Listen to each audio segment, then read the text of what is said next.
નમસ્કાર, દૂરદર્શન સમાચારમાં આપનું સ્વાગત છે. જોઈએ અત્યાર સુધીના સમાચાર.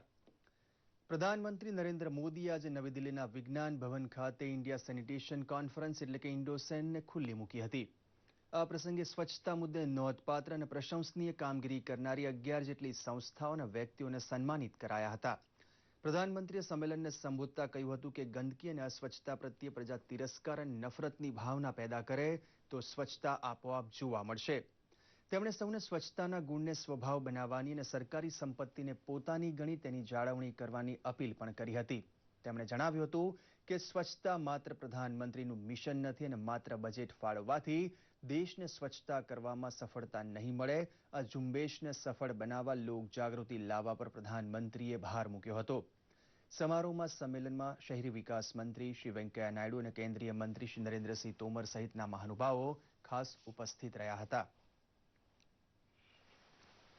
लेकिन अगर हम देशवासी तय कर ले कि अब गंदगी नहीं सहन करेंगे, न गंदगी करेंगे, न गंदगी करने देंगे, आप देखिए बजट हो या ना हो, स्वच्छता अपने आप आना शुरू हो जाए. क्यों ना?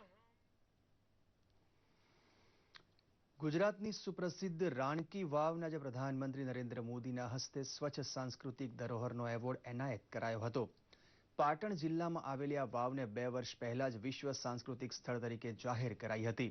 પ્રધાનમંત્રીએ પોતે પણ પર્યટકોને આ વાવની મુલાકાત લેવાની ખાસ અપીલ કરી હતી. ઉલ્લેખનીય છે કે રાણકી વાવની આસપાસ કોઈ પણ પ્રકારનું બાંધકામ કરવાનો પ્રતિબંધ છે.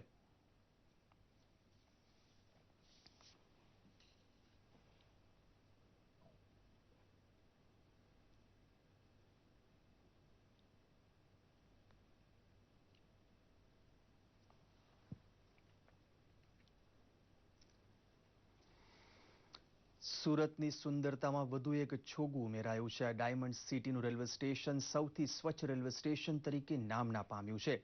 આજે પ્રધાનમંત્રી નરેન્દ્ર મોદીના હસ્તે સુરત રેલવે સ્ટેશન તેમજ શહેરને સ્વચ્છતા અંગેનો એવોર્ડ એનાયત થયો છે. નવી દિલ્હી ખાતે યોજાયેલા સ્વચ્છતા અંગેના રાષ્ટ્રીય સંમેલનમાં સુરતને આ બહુમાન મળ્યું હતું.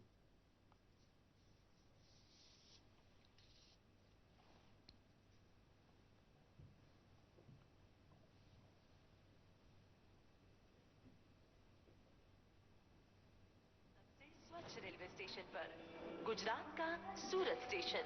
कृपया ध्यान दें कि इस रेलवे स्टेशन पर 115 कर्मचारियों का काफिला 3 शिफ्ट में दिन रात काम करता है. सफाई के कई उपकरण यहाँ काम में लगे हुए हैं.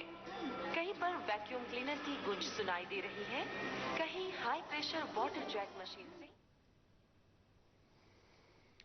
ગાંધીનગરના મહાત્મા મંદિર ખાતે આજે નેશનલ સમિટ ઓન ઇનોવેશન અને ટેકનોલોજી પરિષદનું ઉદ્ઘાટન મુખ્યમંત્રી વિજયભાઈ રૂપાણીના હસ્તે કરવામાં આવ્યું હતું. શ્રી રૂપાણીએ આ પ્રસંગે ગુજરાતને આઈટી અને ઇનોવેશન ટેકનોલોજીનું હબ બનાવવાની પ્રતિબદ્ધતા વ્યક્ત કરી હતી. આ માટે યુવા કૌશલ્યને પ્રોત્સાહન દ્વારા સ્ટાર્ટઅપ ઝુંબેશને વેગ આપવાની સરકારની નીતિ અંગે પણ એમણે જાણકારી આપી છે.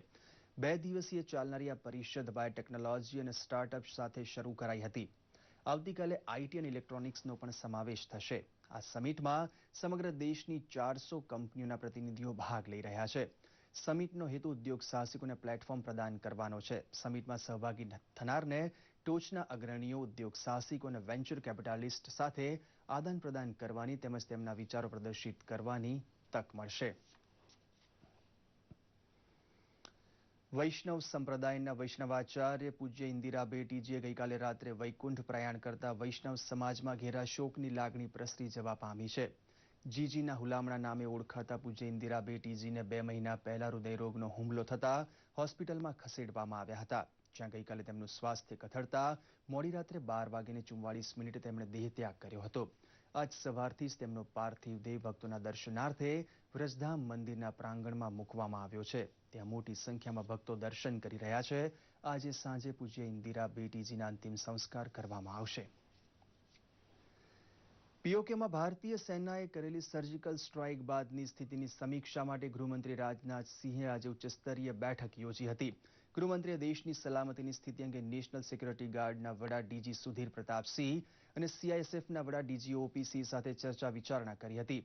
બેઠકમાં દેશના એરપોર્ટ અને મહત્વના ઔદ્યોગિક એકમોની સલામતી અંગે વિગતે મંત્રણા કરી હતી. આ વિશેષ સર્જિકલ સ્ટ્રાઇક બાદ સરકારે પંજાબ, રાજસ્થાન અને ગુજરાતની સીમાઓ પર હાઈ એલર્ટ જાહેર કર્યું છે. પંજાબે પાકિસ્તાન સીમા નજીકના 10 કિલોમીટર દાયરામાં આવતા લોકોને સલામત સ્થળે ખસેડવા કવાયત હાથ ધરી છે, તો બીજો આદેશ ન મળે ત્યાં સુધી શાળાઓ પણ બંધ રાખવામાં આવશે. તો હાઈ એલર્ટને પગલે ગુજરાતમાં પણ કચ્છ, બનાસકાંઠા અને પાટણ સહિત દરિયાઈ સરહદી જિલ્લાઓમાં સુરક્ષા વધારાઈ છે. તો આ સાથે જ આ બુલેટિન સમાપ્ત કરીએ છીએ. નમસ્કાર.